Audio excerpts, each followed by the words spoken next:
Come along, children. Now we're going to have a little music.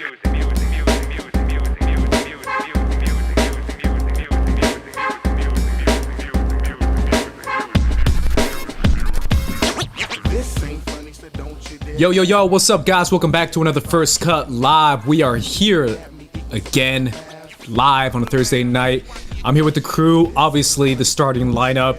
Our center, starting at the 5 position, 7 foot tall, Sabrina Ramirez. What's up, girl? Oh, hey. Doing great. Got my little Christmas tree up now, getting into that holiday spirit.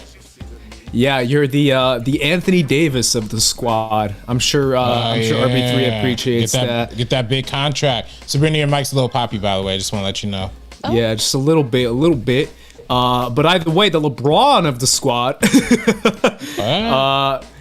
is RB3. What's up, bro? You can see LeBron better than this, right? Is that the truth? I look like I'm coming straight out of Noir November's never ended for me yet, so I'm still in. I wasn't gonna say anything, man, but now that you bring it up, yeah. I mean, it's like a cave. I don't know if it's a cave or it's like a hut. This is what happens when I literally get off of work, and come straight home and plug in my laptop to do this. So, not enough time to set up some lights.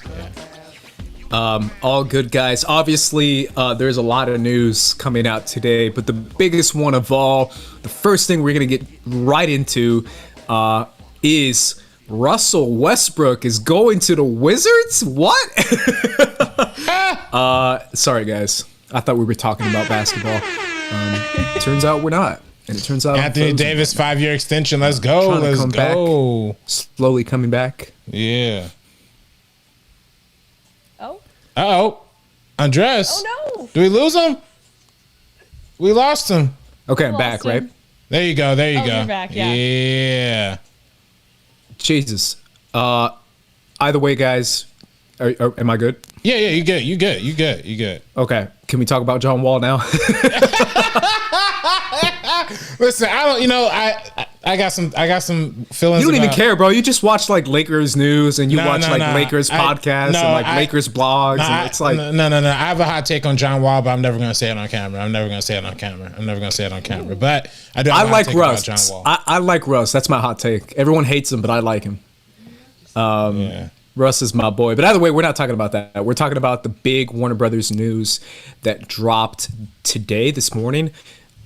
Basically saying that every single Warner Brothers picture that is coming out in 2021, which is a couple weeks away, is going to be released as well on HBO Max. Obviously, there's a few states that don't have theaters open. There's a few that do. Most states do, but most people still don't go to see movies. It's just not something that people are doing. And Warner Brothers pulled that trigger all the way back and just launched a grenade in this whole fiasco that's been happening this year when it comes to theaters and studios and audiences and streaming and everything that's been going on and everything we've been talking about forever. Just had a nuclear explosion with one of the biggest studios of all time, dropping all their major movies, including their major movies, which to me is kind of the biggest news of this whole thing, is that it's gonna be not just the small awards type movies, but also the $200 million movies, expected box office of $1 billion movies. These are movies that are supposed to make over $1 billion in the box office, and they're gonna be on HBO Max. That's wild. It's so wild. But I definitely want to hear your guys' thoughts. Sabrina, right away, I'm going to you. Yeah, I honestly, I'm not too shocked about this. I'm really, really disappointed. But then also there's pros and cons to this. A lot of the stuff that we've talked about throughout the pandemic, there's pros, there's cons. Something that I think is cool is that, obviously for Wonder Woman, I thought that was a great idea because people are going to be able to stay home, be safe, check that out. We clowned on Christopher Nolan a lot for the entire Tenet release, and we honestly don't know how 2021 is going to be. So the thing is, I'm happy that a lot of these films, we are going to be able to check them out at home, especially in places like Los Angeles, where we have another stay-at-home order, and this is going to continue on for a while. It's just getting worse. That's the fact.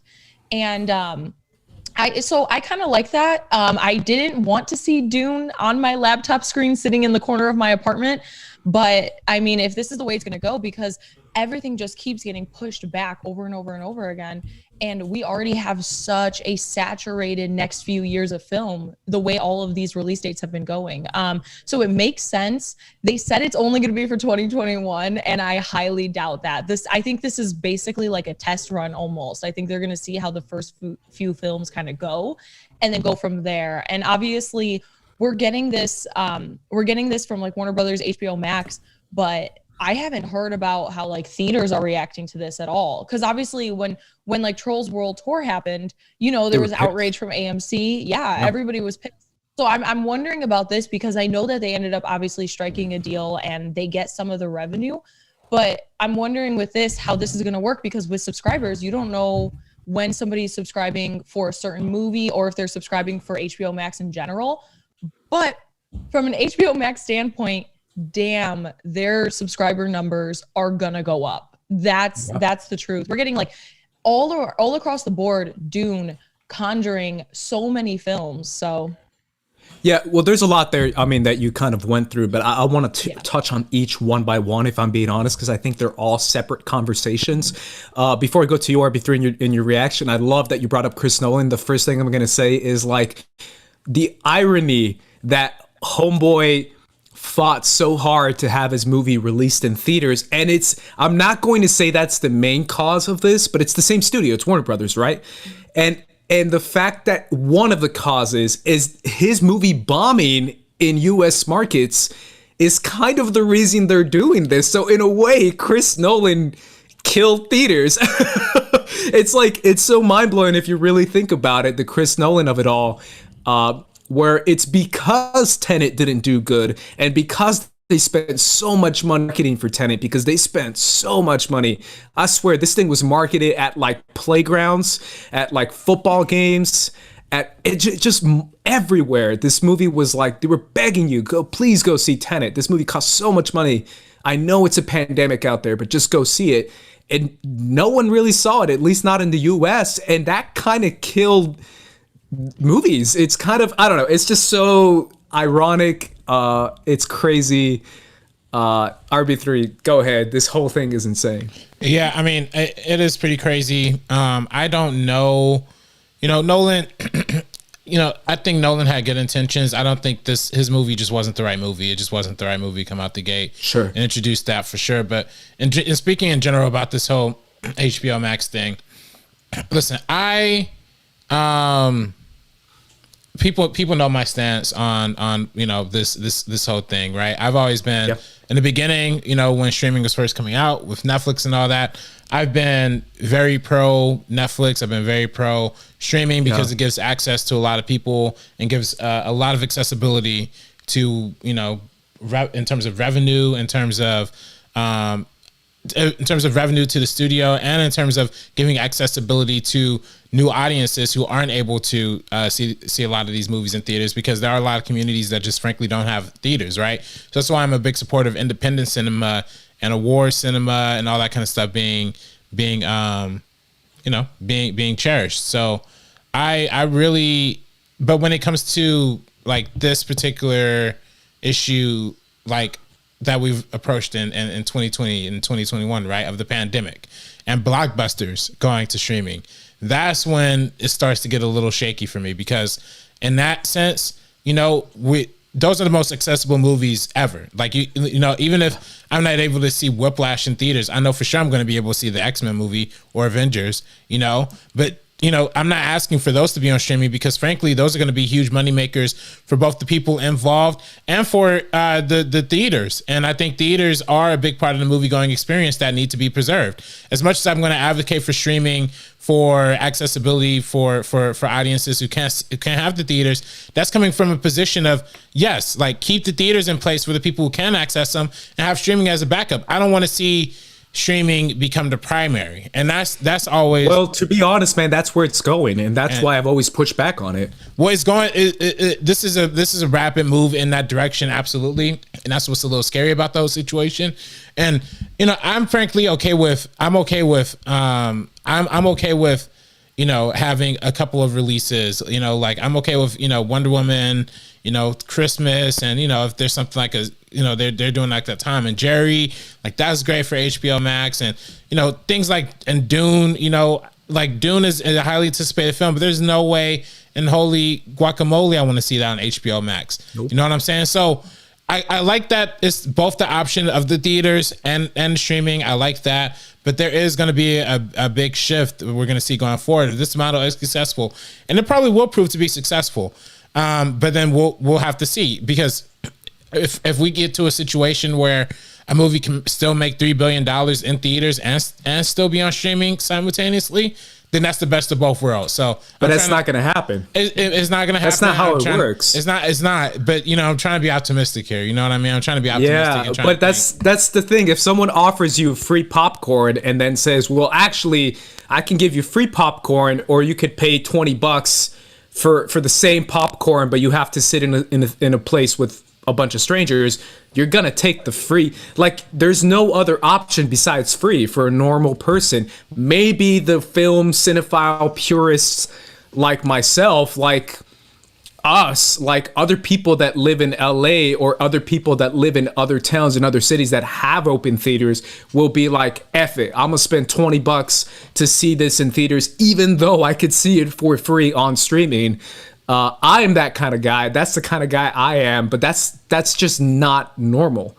That's very, very specific 1% of us who love to see movies in theaters and who will refuse to see Dune on our laptops. That's me. I will not see Dune. I am saying this right now on TV, on my screen, on my laptop, no matter what. I will see that in a theater, and hopefully, I still think it's December, right, of 2021.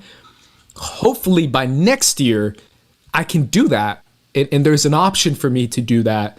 I don't know. There's so much to get through. Let me go back to the COVID of it all, RB3, because this is what did it, right? It's the COVID effect of, like, the reality of the business is that there is no business currently inside movie theaters. So HBO tried to kill two birds with one stone. The other bird is that their streaming service was doing bad, like real bad. So they said, let's release Wonder Woman. And then they said, you know what? A new stay-at-home order in LA. New York is still bad. Those two markets are our biggest markets.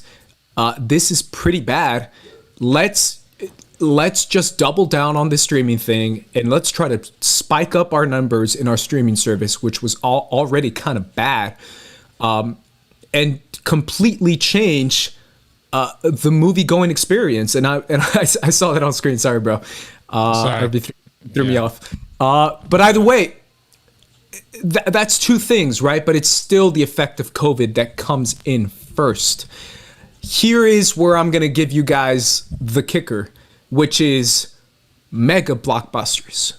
Not just, like you said, RB3, happiest season, or Pete, what is his name? Peter, the guy you like, Sabrina? Pete Davidson. Pete Davidson.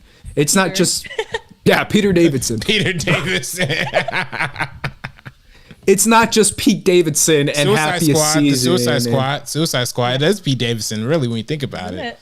Yeah. Yeah, but what I'm saying is, like, when you pull the trigger on mega blockbusters, not just say Wonder Woman 84, which is a mega blockbuster, but say The Suicide Squad, Godzilla vs. King Kong, The Matrix 4, Dune, those are $1 billion movies. Those are movies that when Warner Brothers releases it in theaters, they expect to make at least $1 billion.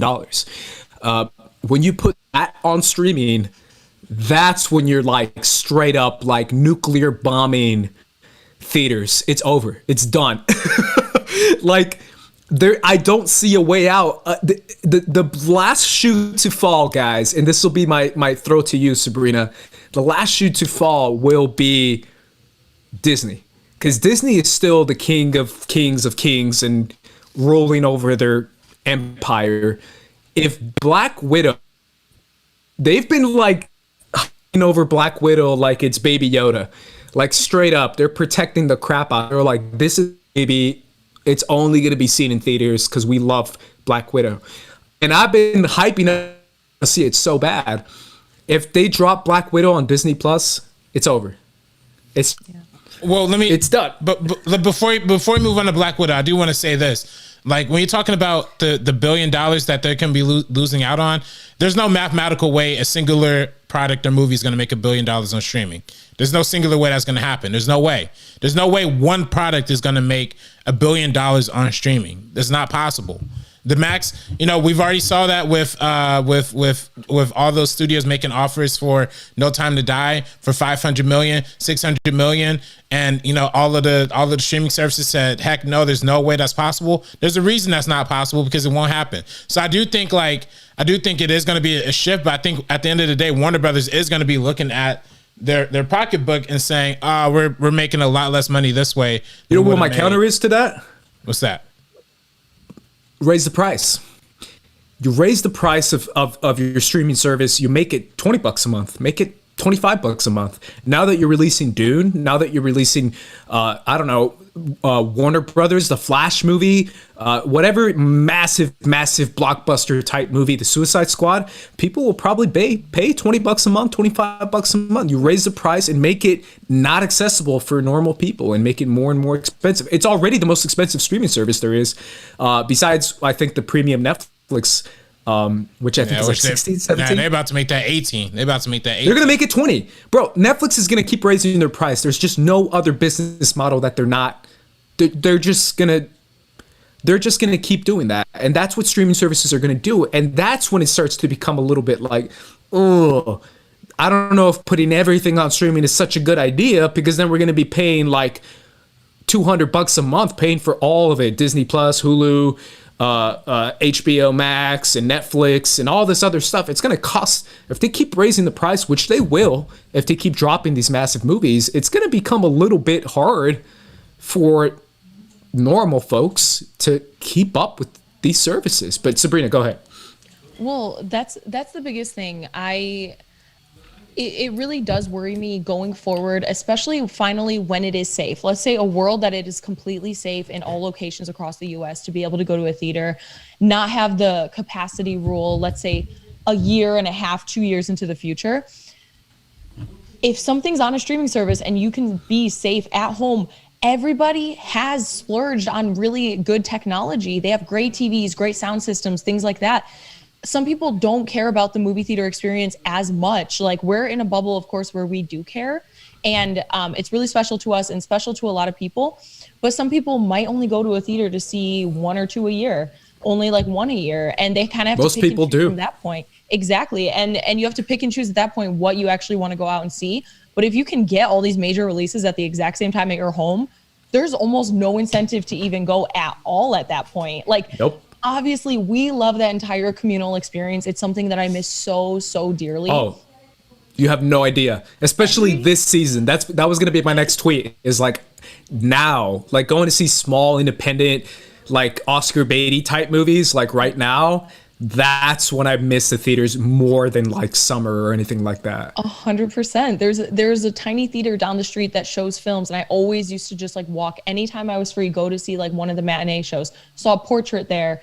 I just had a ton of great experiences, and it's something that I'm really missing out on right now. But a lot of people aren't. We are. I bet a lot of people in the chat are missing this experience, but overall, general audiences, the consumer that you really have to think about, they don't care as much, and they're going to be able to watch everything from their homes. We are all like cringing at the thought of watching Dune on a laptop screen or even at our TVs not gonna at happen. home. There's no way, but nobody else cares that much. Some people have projectors. I just got a tiny projector, haven't tested it out yet, but you can almost recreate that entire experience at home now. And that's the biggest thing. Like I said, they said it's only for 2021, but if this proves to be successful, which it definitely will be, this will bring in new subscribers. I think it's something that they're going to start to roll out. Well, let's talk about that real quick. RB3, that's my toss up to you. The domino effect of it all, right? Where it's not, I want to move away from HBO Max a tiny bit and say, wait a minute, other studios are going to be like, oh, I can do this too. I'd be willing to drop. I mean, if 2021 is looking as bad as 2020, which so far it is, or at least the first half is, maybe I should, focus on my streaming service and drop these massive movies on my streaming service and just kind of throw up a deuces and be like, yo, deuces 2021, it's over. I'm surrendering to the streaming effect of it all. And you see a domino effect where all the major studios start to do this, or most of them start to do this. Again, if the king does it, which is Disney, the ruler of all, it's over. Like, it's just done. That's the thing. I mean, that's literally like a decapitation of theaters. It's done, bro. Well, I don't. So I mean, well, that's the thing. I mean, the thing is, like, what this news is kind of unfortunately bringing into light is that really all the other studios have been just doing this in a really quiet, secret way. I mean, a lot of these studios have been offloading their big properties and their big movies and their big releases to streaming services to begin with. We talk about all the time Viacom and Paramount selling nonstop to Netflix, you know, Lovebirds, Annihilation. They whenever they think something's not gonna make the kind of money that it's gonna make, they just throw it to a streaming service, and that's what this is. This is essentially the HBO Max way of doing it, but they own the platform that they're doing it on. So it's a little different. They're making a lot more profit off of it, and they could have Warner Brothers is the one of two studios that's actually. Consistency donated $10 through Super Chat. RB3, you seem so serious right now. BC of new job. Would First Cut ever think about incorporating the RB3 laugh cam? Or is that Collider copyright?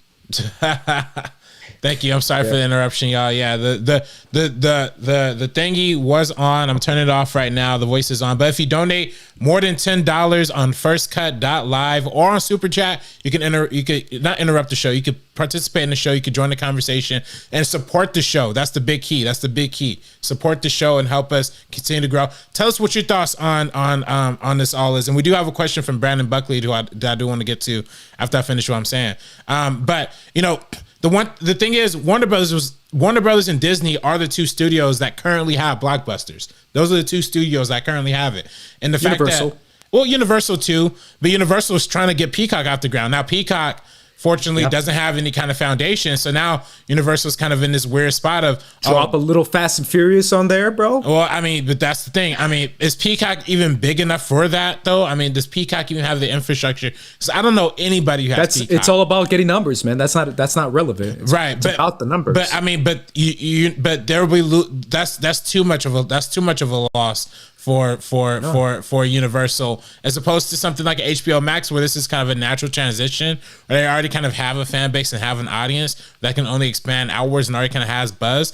Peacock hasn't kind of, but Peacock kind of has a nasty kind of stain to it almost. No offense to Peacock. Does it? A little bit. I mean, Sabrina, you help me out here. Do you? That's what I'm saying. I don't know anybody who watches Peacock. Nobody talks about Peacock. Everybody did talk about HBO Max, even though it wasn't as successful as I think people thought it was going to be. Yeah. It's always being talked about. It's in the conversation. I'm sorry, but I true, you're right. But I think Peacock has more subscribers than even HBO Max does. But it's I might be wrong. They have a free tier. That's why. Okay. They have a free tier. But that being said, though, I mean, maybe it would be a chance for Universal to strike with because they're taking The Office off of Netflix at the end of the year. And it's gonna be on Peacock exclusively. Yeah. This might be their time to strike on that. But that being said, if they drop fast on Peacock, whoo. Yeah, but that's their one thing though, and that's their one thing, and True. and what they want to diminish their franchise. And here's the bigger thing for me, especially when it comes to Disney. And I've talked about this before. There's a period in the 90s where Disney got so caught up in making the quick money off of straight to home video releases, right? Because that's the thing that made a lot of money. And they had a lot of animated hits with The Lion King. Yeah, it didn't kill theaters. It killed the brand. It killed the Disney brand. People stopped seeing Disney movies because of how they started focusing, making more money. They made a lot of money on home video, so they focused a lot more resources on doing that than they did to making quality motion pictures. And I am scared that this is going to be the case for a Disney going forward if they decide to focus exclusively on streaming. I think they just bought Pixar and it was over. Yeah, I mean, people argue that Pixar is diminished since Disney brought them. You know what I mean? People argue that because what ended up happening with Pixar is that they ended up taking the talent from Pixar, moving them over to Disney animations, and the Disney animated films ended up getting better. The Pixar movies arguably suffered a little bit. I think they're still really good, but that. I don't, now it's going to be, now we have a Pixar and we have Pixar for Disney Plus and we have Pixar for, it's going to be, it just worries me. I hope they just don't focus too much on the streaming thing and it diminishes the quality of the rest of their stuff. That's the only thing that worries me. I want to bring up another question, but you mentioned a comment that you wanted to reference to. So. Oh, yeah. From Brandon Buckley. And thank you, everybody. Firstcut.live. Firstcut.live. That's the way you support the show. And it's a really nice website if you want to donate. Brandon Buckley. Oh, also, Brandon Buckley. Salute to your second interview. I saw that on Twitter. Yeah, you got a second interview for a job. Buckingham. Yeah. Brandon Buckingham. Yeah. Oh, maybe this isn't the same Brandon. Anyway, so Warner Brothers said there won't be an additional charge to watch these movies. What are the chances after a few months HBO Max subscription prices change? That's kind of what we talked about a little bit. That's before. what I said. Yeah. That's what I mean. Like, I really do feel like this is the ultimate decision where they're like, we'll get people on, we'll make it kind of unavoidable for people to, like, I mean, who doesn't want to watch, I don't know, The Suicide Squad or Dune or like those kind of movies that people want to watch. You make it kind of like you have to, and then you charge like $25. I could see that happening, but here's my follow-up too. I'll jump to you, Sabrina, for this. This is also an indication not only on the market of what's happening with COVID, but also an indication of what we've seen when it comes to the transfer of focus from domestic box office to international box office, where the statement actually said, now we get to focus on making money overseas more than making money in America and in domestically. So this is also an indication for them to be like, you know what? We make more money internationally anyway. Who cares? COVID is hitting America so hard right now. We'll do streaming in the U.S. and we'll make all our money internationally, and we'll focus on that. We'll pump up our streaming numbers with U.S.-based subscribers, and then we'll focus on the international marketing and international focus of these movies that are already becoming so internet, like Godzilla versus King Kong. Like, that's a movie made for overseas markets. I mean, obviously an American audience wants to see that, but kind of transferring that, pumping up your subscribers domestically and separating the billions of dollars when it comes to internationally. I mean, to me, that's a bad thing, but it's up to you guys to see that, but that makes it worse. From a business standpoint, in the current state that we're in right now, this makes sense. I just don't know how sustainable it is. Like, I just don't know. It's not going to be as exciting. I don't think the excitement's going to be there in years going forward. If they do implement this into 2022 and 2023, people won't be talking about films the same way that they do. Like, the release of Dune would feel so, it just would be like a little bit dulled by just dropping on streaming. Like, when people, obviously we all keep up with like certain shows on streaming like Euphoria or The Mandalorian, where they drop episode by episode and people get excited for it. But that's for like that one season, and then it goes away, and then it comes back, and then we're excited about it again. But for huge movies to just keep dropping, I feel like after a while that thing will really get stale. And that's why I don't think it'll be sustainable for a lot of their big releases domestically. I think people are gonna miss coming out of quarantine and coming out of the pandemic. I do think people are gonna miss a lot of communal experiences that they didn't appreciate before. So even though there's a lot of people that weren't checking out films, I think this kind of when it's safe, so let's say maybe second half of 2021, maybe early 2022, and it's fully safe, I think what they should do is really play off of that and then kind of reintroduce cinema to the country, because none of us have been able to go to the movie theater in so long, except for in a few places. But it's not the same as it used to be, obviously limited capacity and everything. So I just don't know how sustainable it would be. But from a business standpoint, everything that you said, I'm like, it makes sense. Drive up the subscribers here, focus for certain films in the international box office. It makes sense. Yeah, but the problem is what's been happening over the last 10, 15, 20 years in movies is the focus of international box office usually means, and I know I'm generalizing drastically, but it usually means a drop of quality. Like, we get Transformers, we get movies that we get really bad movies that are just catered towards China, and they don't care about how much money it makes the U.S. wise, because they're just so focused on China, that it becomes like the quality just drops dramatically. Like, it really does happen quite a bit. There's a few articles written about it where this focus on international box office has turned movies kind of crappy. And it's one of those things where it's like more CGI, more action, like 45 minutes of nonstop CGI nonsense. And it's just, to be fair, like we even see that in the MCU movies. Like those 45-minute CGI scenes that I don't really care for, and I still don't, even though I love the MCU, are purposefully for international markets. It's the market test. It's the market testing. And you stole the words exactly out of my mouth, Andres. I was literally going to say the exact same thing. Like when they start, the studios have this whole philosophy of like, the less words, literally they say this, the less words that a movie has, the better. Because you don't have less subtitles. Like that, think of how messed up that philosophy is, like when it comes to the art of cinema, right? That's why CGI is like becoming like CGI action scenes, just make it CGI action, like add 30 minutes of it, and I'm just like, it's just not good. Right. I mean, but yeah, it will take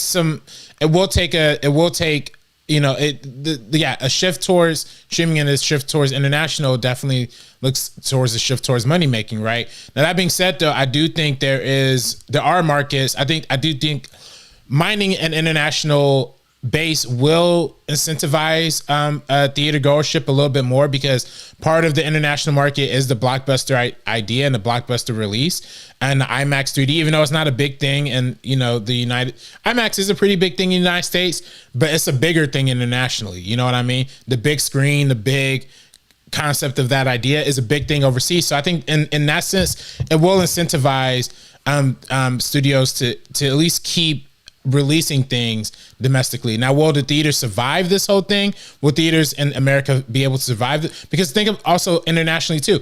Some international places don't even have these streaming services. Like as of literally when HBO Max launched, I think it literally only launched in like the US and like the UK. Like it was only a couple countries. Like, and there's a lot of places. Disney Plus. Same thing with Disney Plus. Like they don't have this in a lot of places. So now it gets to like what is that going to mean for the releases in other places? Like if they're going to do like the simultaneous drop, what if there's places where the theaters are closed and they don't have a streaming platform or a streaming place to release this? Like it's just going to get all weird and kooky and going to get, I think, frankly, a rise in piracy. I think we're going to see so many of these movies get pirated. Nobody's going to be able to. You won't even need Pirates of the Caribbean theme starts playing. Dun dun dun dun dun dun dun dun. Dune is literally premiering on 1-2-3 movies. Like there's no way about it. You can't go around it. If you just pop that on the internet, people are going to share it to those websites, and it's going to be a lot easier. So yes, they will gain subscribers, but that's also another thing that they have to take into account. And someone in the chat mentioned Netflix has shown it could be sustainable, as to what I just said earlier. But I think for Netflix, we don't have a lot of absolutely huge releases, and that's why we still get excited about it. We have like a few huge releases a year on that streaming service, all scattered throughout. But with Warner Brothers, if you look at that list, those lists of films, it is a huge slate. That's why I just don't think it would be sustainable to release like 10 big movies every single year on streaming. It's not the same comparison. Obviously, that's actually one thing in my notes I want to get to. That's my last point. But the thing that makes Netflix different is not the movies. I'm sorry, guys. It's the series. And that's just facts, bro. So that's the difference between this type of stuff and what Netflix is doing. But yeah, I mean, my thing, RB3, is that when you talked about the international markets and you said most of these streaming services are not in international markets, that's kind of my point. And that's kind of the point of these business guys and these studio heads that are making these decisions, is that they're saying, oh, we don't really have this overseas anyway. So all we have to do is focus on this when it comes to US.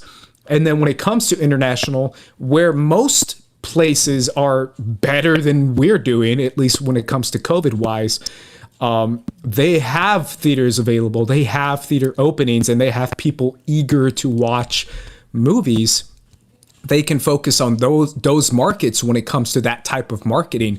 The other problem, I want to hit on a point that you said, Sabrina, and that's when this is over, which I have to be honest, guys, like, the more and more time goes along, the more and more we have to realize, like, will this be over?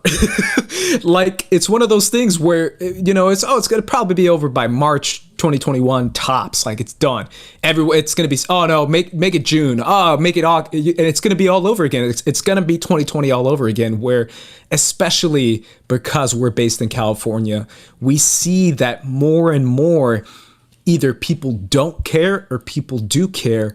And it's one of those massive decisions where most people who don't care will probably say, yeah, I'm going to go see a movie. I don't care.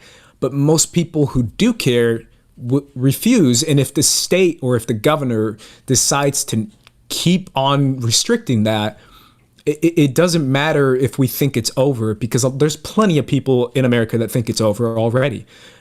So you know what I'm saying? Like, I don't think the whole it's over approach is ever really going to work out, because even if there is a vaccine and even if there's people saying it's over, it's not going to be given to the normal people. It's going to be given to like first responders, medical workers, older people. It's not necessarily designed for a mass, population kind of approach.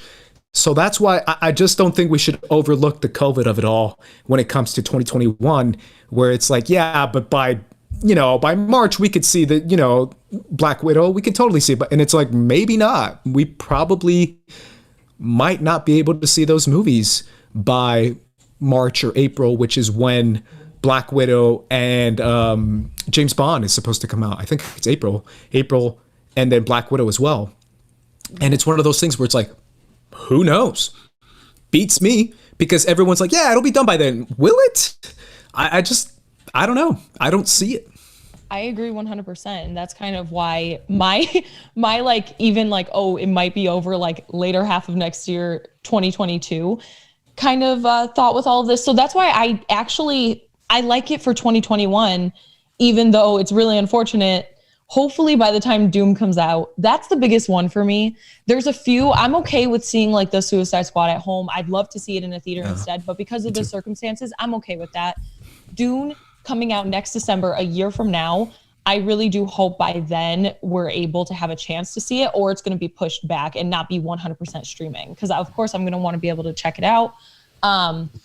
So it really just depends on all of that, I think. And yeah, you can't really underestimate the way the country is going to go, and you can't really guess how everything's going to work itself out throughout the next year. So I think for just 2021, this is a good idea, even though it's unfortunate. I'm really thinking about the future is where I'm worried about if they continue to do this. Yeah. And that's where we've already been headed anyways. I mean, I always talk about numbers, but it's one of those things where people get mad at me when I say that theaters are kind of dying. And I've been saying that like way before COVID, because if you look at the numbers, box office is going up. The number of people going to the movies is going dramatically down, like not just down by a little bit, but like by a lot. So it's one of those things where it's like, oh, 2019 was the biggest box office year of all time. It also happened to be one of the lowest turnout of all time as far as how many people are going, not how much money they're making, because it's that consolidation of these few people only go see one or two Marvel movies, and it's all the same studio, which is Disney, which is what happened in 2019, where 8 of the top 10 domestic movies were all Disney.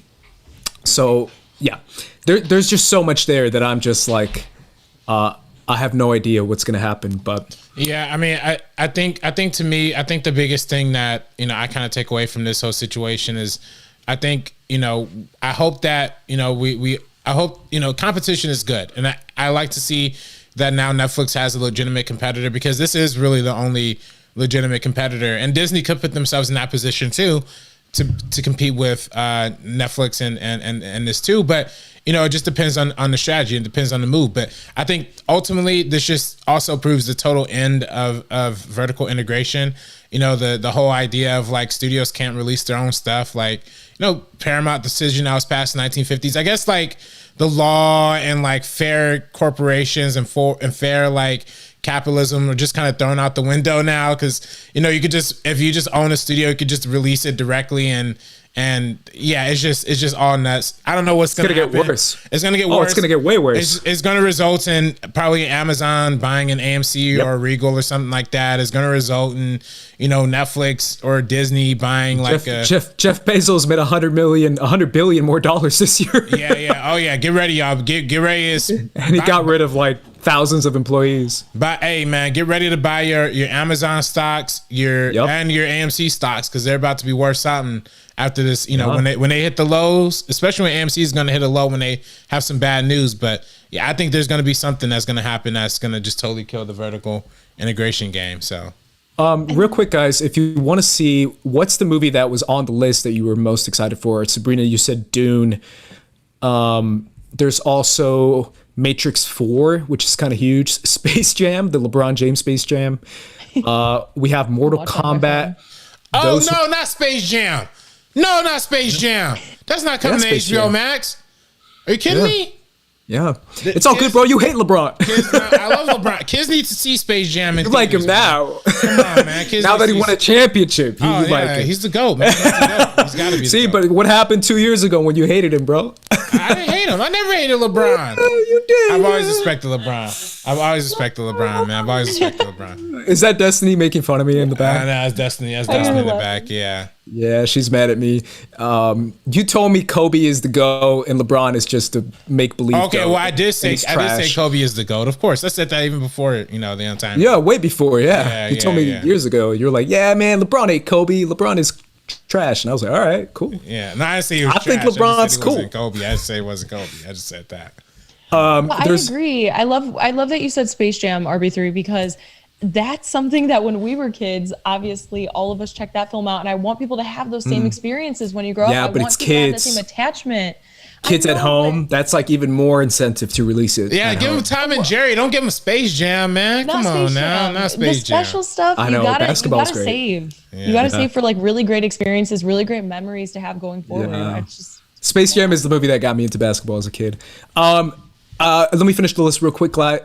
Judas and the Black Messiah. We said Tom and Jerry. The Conjuring. Devil Made Me Do It.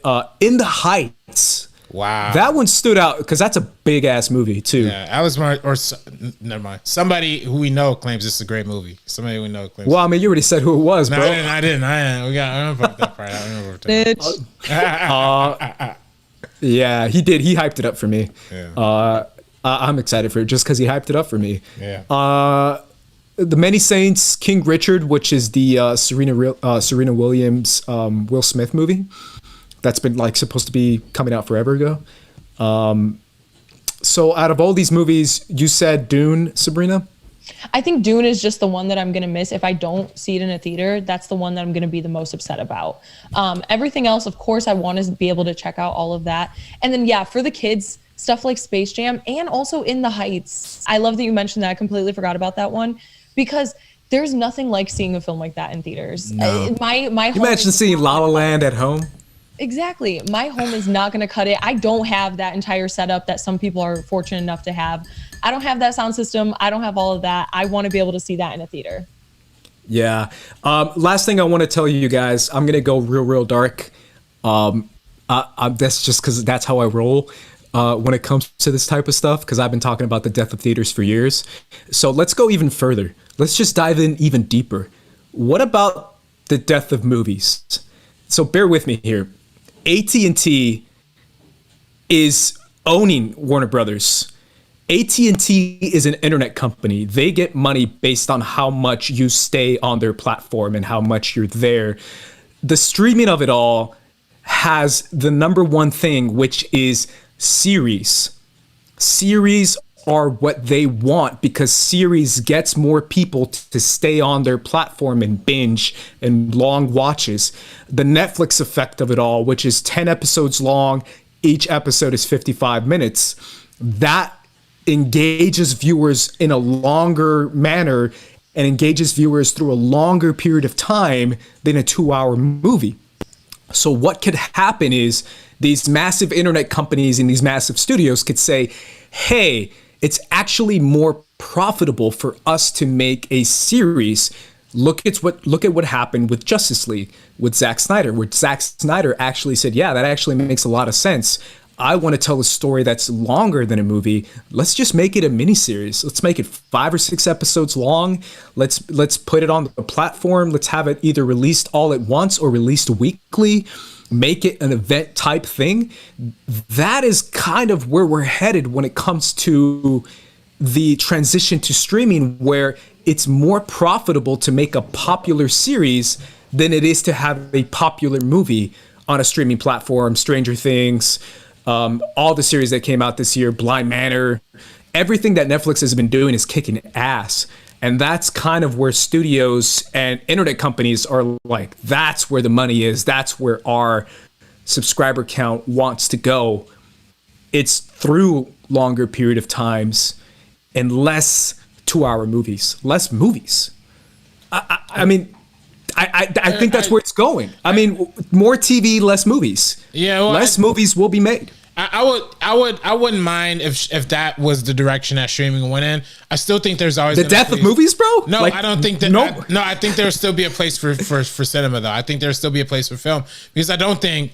But it's only going to be the one type of film, though, don't you think? I mean, not necessarily. I mean, I do think if there's a lack of movie theaters, there is going to be a transition and a shift towards.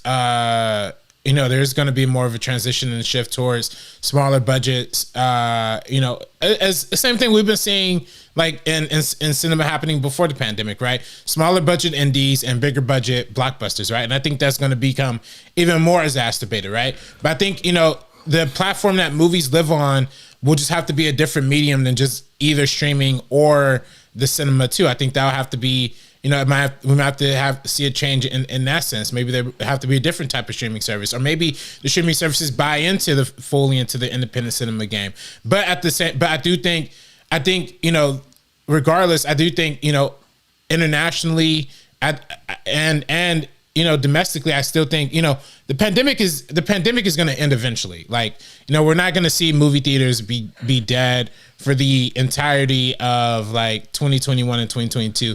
Exactly. Like we're seeing it slow down, right? Like we've seen them close now, but I think when we see them open, we have the opportunity to go back, and there's the opportunity to actually experience it with limited capacity, of course. I think we will have a better idea of what we're going to see in the future, right? And I think people are excited to go back. I think people are frankly excited to go back. So I think there will be a space for movies. I think even if we go to drive, me and Sabrina went to the drive-in the other day, and it was mad packed out. For what was it, the stupid Christmas movie? Because you're in LA, yeah, but in a drive-in theater.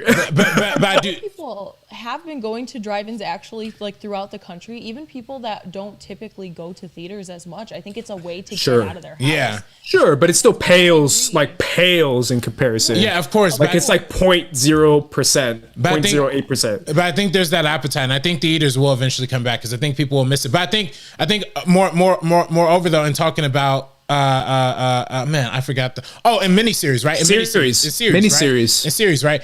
Listen, I wouldn't be mad if HBO Max goes in that direction, because frankly, all their stuff been amazing to me. Yeah. I've been talking nonstop about The Undoing. That was the best 6 hours of my.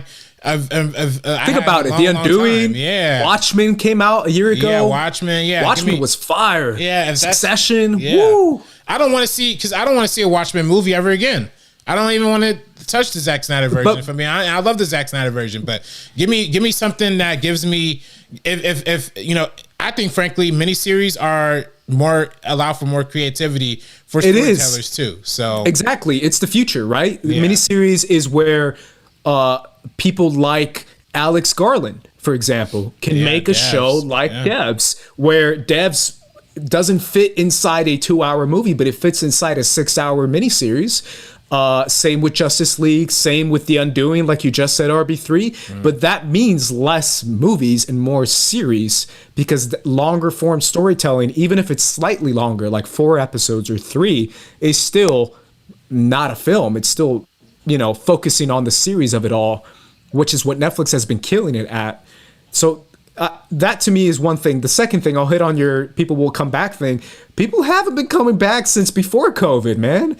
Like, before COVID happened, people were like, why would I go see this when I could watch, I don't know, Watchmen or Succession on TV, or I can watch Stranger Things, and that's way more. I mean, some people did that, but I mean, Avengers still made $3 billion, and there's not going to be, because they went to see one movie, just that one movie. I agree, though. I do agree with RB3, and I kind of touched upon that earlier when I said I think at the end of this, or towards the end of this, people are going to have an appetite to go and leave their house in general, and I think people are going to be interested in.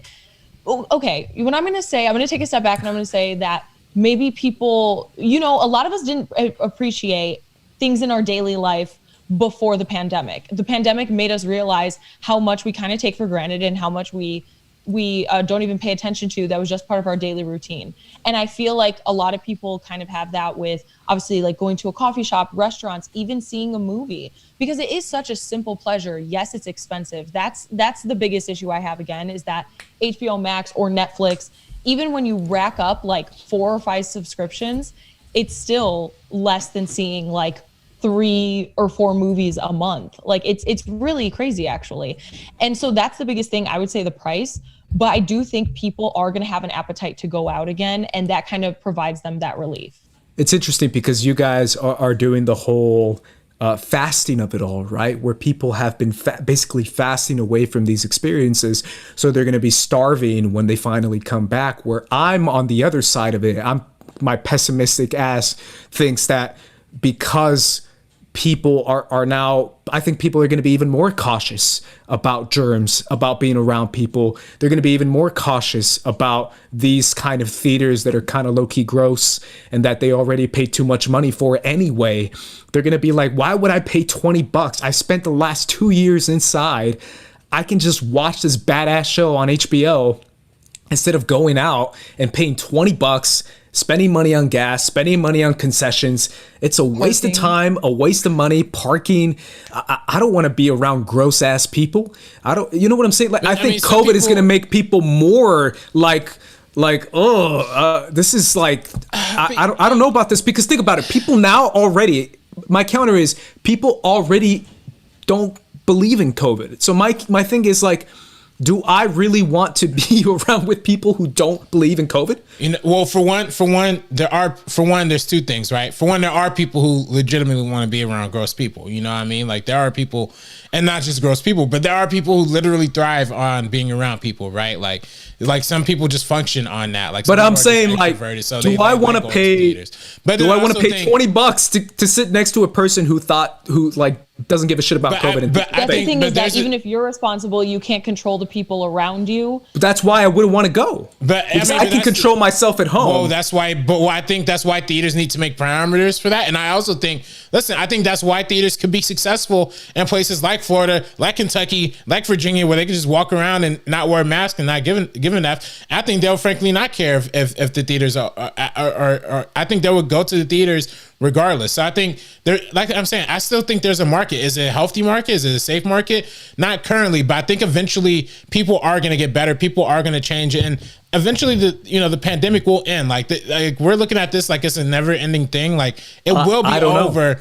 I mean, it will be over eventually. Like it might not be over soon. It might not be over until end of 2020. I mean, Fauci said, September 2021 is like the projected end date. I believe in Fauci because everything Fauci been saying has been right on the money so far. But if he says over by September 2021, that type of time, then we might see, maybe by the time Dune comes out, I might feel comfortable going to the theaters because it's December. So I agree with you. Actually, Dune's October. I got corrected in the chat. They switched it from December to October of next year. Ooh, so even better. Earlier than we thought. Love it. I think you're right. There will be an over of it, but I still feel like, what does that mean? Does that mean the numbers are so down that maybe you won't get infected, depending on where you go? Will the first place you go be a movie theater where most people are likely gross? Also, will COVID be over in your head? Like, it really is a psychological effect of it all, where it's like, I'm now so concerned about other people being so negligent. Do I really want to spend money to sit next to negligent people who probably have COVID and are probably going to a party after this movie theater and high-fiving every single person they see because F it, that's just their personality. Do I want to invest in that? I just don't know if that's really going to be the case, at least not for a while. And I think that economic downturn, which already has been like, what, a 90% drop this year for movie theaters, is going to be so detrimental, so devastating that most theaters won't be open or they're going to be playing one type of movie. And that's it. And that's all you get to see. So it's one of those things where I don't see necessarily like a silver lining of it all. I just see an industry that's gonna die. There's a silver lining, and that could be if the government decides to step in and cut a stimulus check Not going to the movie theaters and to the movie theater industry, especially the American owned ones, because I think I think frankly movies are essential parts of a movie going. I think if people, even though it's definitely been going down and we've been seeing ticket sales go down more and more, I still think there is a core audience of people who legitimately use that as a free time, and without it they have nothing else to do. So I think there's going to be a market for it. It might be a smaller market, it might be a reduced market, and it might be a crippled market because of streaming, but I think it will still exist nevertheless. Sure. Sabrina, I know you wanted to jump to Daphne Keane, right? Yeah, really quick, like just looking into the future, just kind of closing out like my thoughts on all of this. I think this is a great move for 2021 to be able to keep other people safe, let people see the films that they want to see, and also have the option to see it in theaters if they want to. It's good from a business standpoint. It'll drive those numbers up. There are for sure people who are going to subscribe to be able to watch the Suicide Squad. Like that is just a fact. The Matrix 4, things like that. And then just going forward in the future, I hope this is something that they don't continue to do. And I hope that theaters survive after all of this. That's the biggest thing. It's also because another thing that we rarely talk about are the theater employees. Even if theaters are open right now, the employees are at risk 100%. And also, they also don't want to losing their jobs. Yeah, exactly. And that's just facts. That's the biggest thing. So the people that help run all the little theaters that we go to, that's something you also have to take into account. I hope for their sake that the theaters don't close permanently, and just going forward for the future. Absolutely. We do have a couple Streamlabs that came in. All right. I'm gonna step away real quick, guys. Sorry. Okay. From taking of the source. Oh man, he totally. Okay, my bad. Let me fix something right here. The screen looks a little funny. Anyway. Sorry, give me 1 second, y'all. Yeah, no worries. They did an update on Zoom and it looks totally ridiculous. There we go. So we do have a Streamlabs from Taken of the Source. Do WB believe that they can still make $1 billion film in theaters? They obviously won't make as much money on streaming, but if they aren't expecting the usual box office, which they have to share with theaters, isn't it more profitable to focus on HBO Max? And then he continued with a second question: when do you expect people to return to theaters en masse? Even with the vaccine, there will be people who won't take it, and there will be people who don't trust people around them have taken it, and will be reluctant to spend 2 hours in the closed space. Yeah, that's kind of what Andres is saying right there. That's exactly what I'm saying. It's like, that's why I don't think it's over, because it's one of those things where it's like, you can't control everyone. You can't just say, I'm confident that everyone in this movie theater is as safe as I am. Yeah. And Probably going not. back to the first question, I do think is really important, because like I kind of started this all off. So basically, from what I know about this, obviously we haven't heard the movie theaters' reactions to it. We know that back a few months ago, Universal and like AMC and everybody made a deal where they get some of the revenue. But for this, we don't know that, because they can't prove who signs up for what movies. You don't know how much each movie's making. This is just the overall streaming service, and that's where it starts to get murky there. Plus, they also, because Legendary has a hand in like Godzilla versus Kong, and they had no say in this matter at all. And so that's something that's also really concerning. And there's just so much. There's so much. You're so right, Sabrina. I love that you brought that up, because you're right. How are we going to know how successful a movie is without the precious box office of it all, right? Where I believe it was last year where Netflix announced that 100 million people watched The Witcher, and then when you clicked on the article, it said, "Oh, watched 96 seconds of The Witcher," and I'm like, it's a 10-hour show. That doesn't count. Like, how could you say like 100 million people or like 96 million watch The Witcher, and then when you look at the numbers, it's like, well, they watched like about 100 seconds, but that counts as a view. And I'm like, doesn't count as a view? That's insane. The numbers they put out, they're so wild. But any streaming service can make up their own numbers. Any streaming service could say, yeah, this 200 million people watched it, even though it's like maybe they watch like 20 seconds or 30 seconds. It's ridiculous. Like, they can just make it up.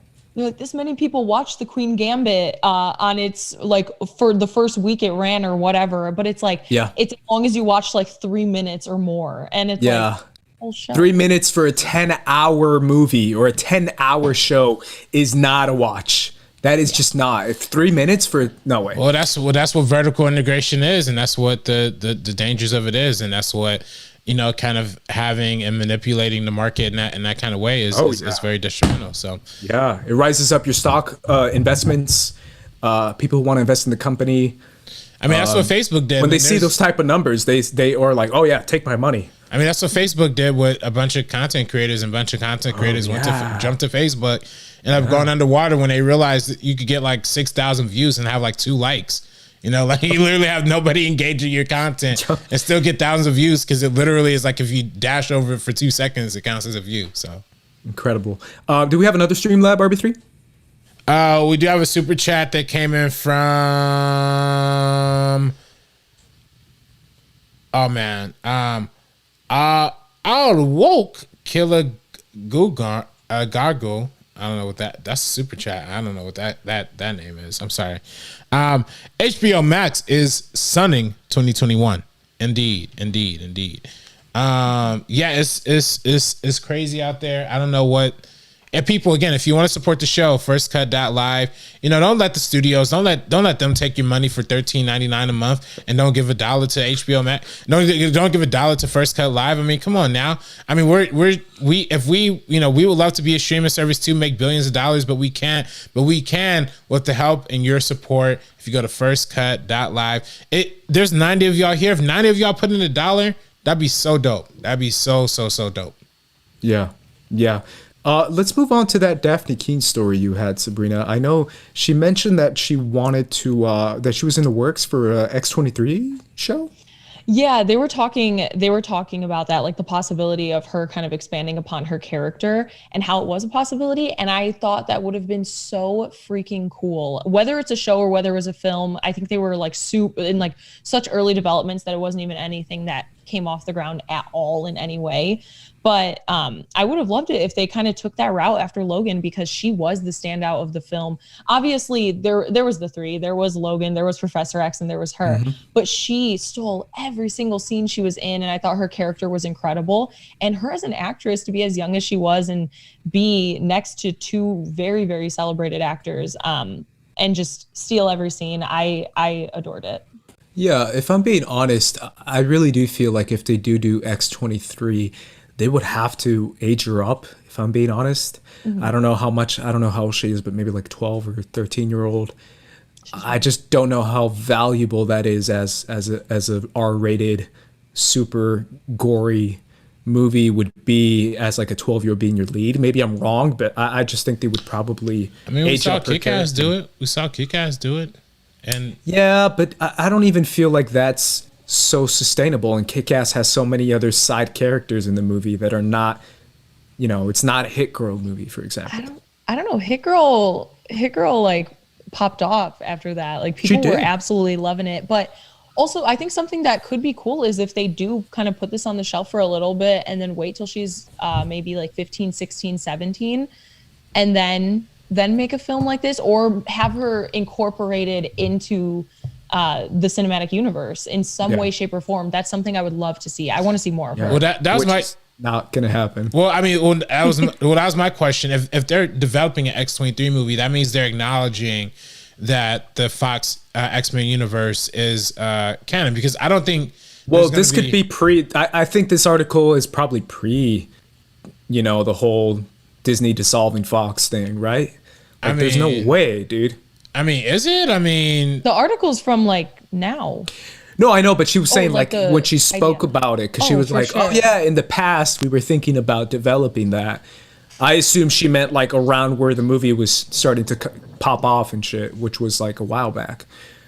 Right, but I'm saying if they were to develop it now, I could see a vested interest in Disney doing something like this, because I think it would connect the previous universe, the X-Men universe, which it seems like they're going to do this whole multiverse thing, that they're going to have a way that there's going to be this X-Men and different X-Men and all that kind of stuff.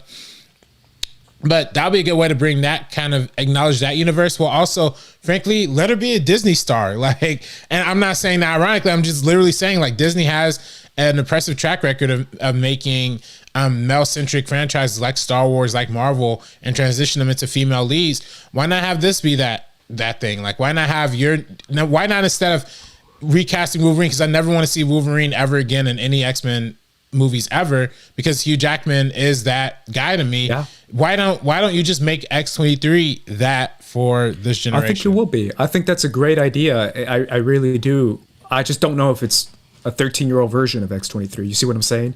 I think they'll do like a 24-year-old version or a 25-year-old version, where it's a little bit easier to make those films around that person. You get to sidestep a lot of issues when it comes to child actors. And it's also one of those things where when you cast someone like that, and when you are a Disney film and you are doing that type of stuff, it's always going to go back to PG-13. That's just facts, man. Like, that's just. Well, they said Deadpool is going to be rated R. It said Deadpool is going to be rated R.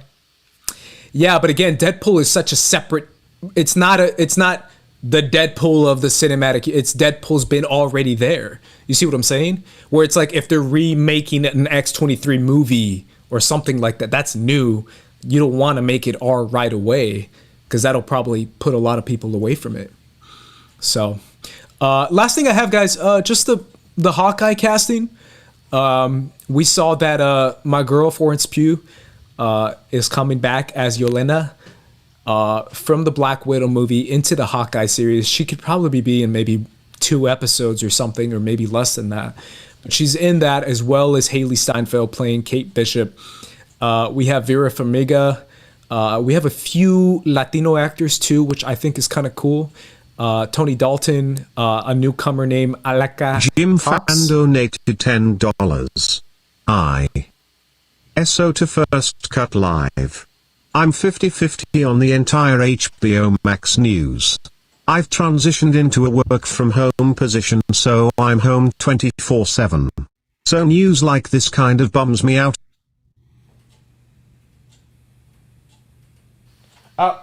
Sorry. He said, so news like this kind of bums me out because I missed the theater experience. We don't know how theaters will be in 2021. Yeah. That's my thing too, is like, I will always choose a theater experience over not having a theater experience, even if I have to pay sometimes. I'm that guy. I will pay money to see something that's on Netflix. I've done that for the past 3-4 years. Sorry. But yeah, just to finish up, I mean, any thoughts on this casting, or any people that you were like, oh, cool? I love Vera Farmiga and everything, so yeah. I'm excited to see her be a part of this. Yeah, she's playing Kate Bishop's mom, so Haley Steinfeld's mom. Yeah, I love Vera Farmiga. She popped off. First time I really saw her was in The Departed, of course, but then she, of course, was in was it Bates Motel, or was it? That's the one. Yeah, Bates Motel. Yeah. Bates Motel. Of course, the Conjuring movies. So this obviously is a clear indicator that they're going like big budget with the Hawkeye thing. I'm excited to see it, but at the same time, like, I know Jeremy Renner had some controversy earlier. Maybe a few years ago. I wonder how big of a part he's going to play into this series, but we'll see. I mean, speaking of which, Zeno Hour, who's in our chat, he's been on our chat for a minute, says Kevin Feige will reboot X-Men right after he reboots Letitia Wright's Twitter tonight. Yikes. Wait, what did Letitia Wright do? This is always a thing. So she retweeted like an anti-vax video. Oh no. Yeah, so people are kind of coming after her right now. Oh my god. Letitia, we love I know. you. She's next Black Panther, right? I mean, that's what's supposed to happen. So now it's like, is she gonna be Black Panther? It's one of those things where it's like, how big of a controversy? You just mentioned Jeremy Renner. Does it take for Disney to be like, it's done, it's over? Yeah. Okay. What happened with, I'm sorry. Go ahead, Sabrina. Go ahead. oh no, I was just curious. What happened with Jeremy Renner exactly? Because I didn't know anything besides. He got in a fight with his wife, I think, right? Where he got like, there's a video of him or audio of him screaming at her, like really like mean. Yeah, something like that. I never liked him anyway. Kind of like he. He's always the plebe Avenger. You know what I mean? Yeah. Like, What were you gonna say, RB3? I was gonna say like, well, I don't know. I don't know. Yeah, I just don't know about this whole vax thing. I don't know, man. I don't know. Oh, are you gonna retweet what Letitia Wright retweeted? Oh, no, absolutely. No. I'm a supporter. I'm pro-vax. Like, trust me, 100%. Like, it's just hard. Like, I wouldn't. This will be something I wouldn't personally throw in the cancelable thing. I wouldn't throw it in the cancel thing for me personally. But that's just me. I wouldn't either, but again, it's one of those things where it's like it is kind of dangerous to. It is dangerous to put that out there. That type of stuff, but I'm sure I'll see it on your Twitter later tonight, RB3. That video. I be getting Be like, anti-vax, don't take the vaccine. They're putting microchips in us, guys. They want Our lives are so exciting that they want to track every single move. Like we don't already have a tracking device in our hands. Yeah, we do. Yeah. But going off of that, I don't think this is like a cancel thing. I do think whenever somebody has a platform, they should be responsible enough to, not put any false information, misinformation, stuff that could lead anybody or sway anybody in a certain way. Because this is social media. Some people read stuff and they think everything is true. Like that's how some people kind of are with this. So she posted a video that said like, should we take the vaccine? I see it. I love Letitia Wright. If I'm being honest, I really do. I just saw Mangrove last week. Yes. Great in that. Such a good movie. And that's another example of like a movie series ? It's like, it's a movie, it's a series. What is it? Another perfect example. Amazon Prime. Boom. Mark Andraco in the chat says Disney publicists must be furious. Yeah, they probably are. Salute to Mark and Jacob. Yeah, it's just so funny. I'm just laughing at these replies because people are going in and saying, cancel Black Panther 2. She liked that tweet. She liked the tweet that said that. Oh my God. Did you see that, RB3? No, I didn't see that. No. Yeah, so apparently someone said, oh yeah, go through her likes. And I quickly just went like this. And she liked the tweet that said, cancel Black Panther 2. I think she ironically liked it. Like, it's like, it was funny to her that someone said that. Yeah, these are just funny to me. These are just hilarious. But yeah, no, you can't be promoting that. Come on, Letitia. I'm not going to counsel you, but you gotta get a slap on the wrist or a slap on the hand for that, because that ain't right. That ain't right. Kate Hughesby in the chat says being anti-vax has the same energy as the 2008 Hulk movie. What? Oh my God. Oh yeah, you just gotta forget about it. You just gotta forget about it. That's one of those strings where it's like, oh, I get what he's saying. Okay. Yeah. Forgettable. All right. Yeah. Mark and Jacob say she and Gina should team up. Ooh. Yeah. Really? Well, I mean, I don't know about that, because Gina Carano's like liking tweets that say like Black Lives Matter is like terrorists and like evil and like. Yeah. Oh, she's like some crazy stuff. And I don't know about that.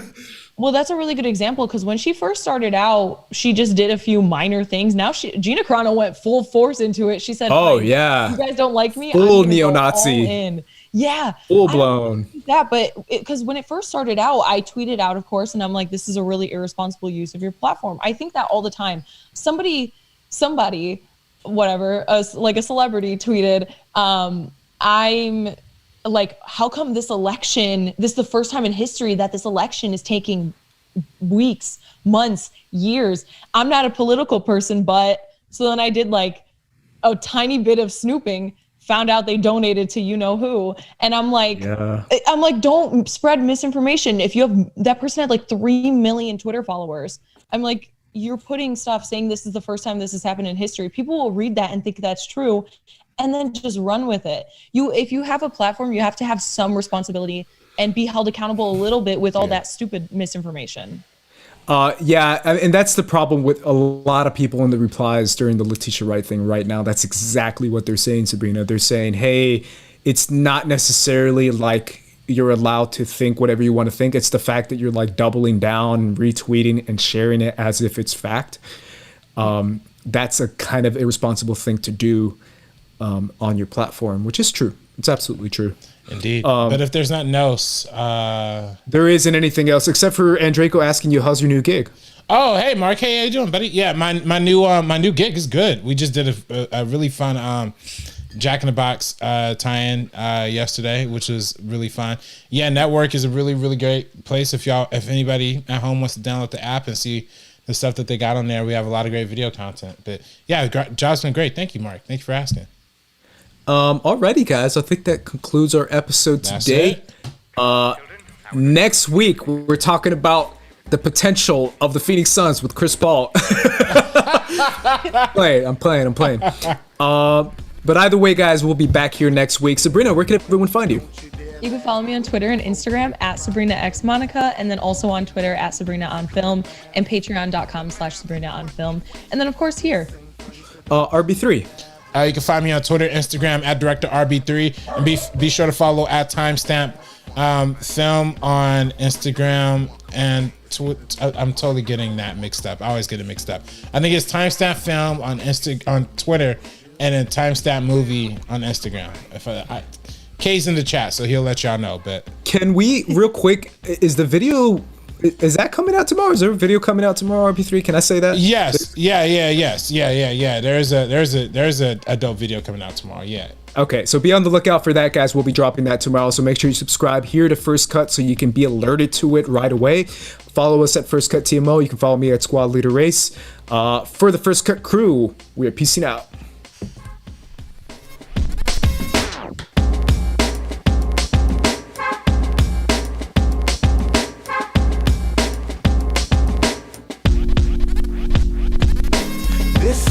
So don't you dare laugh. With the 4/5 divide you in half. You getting at me.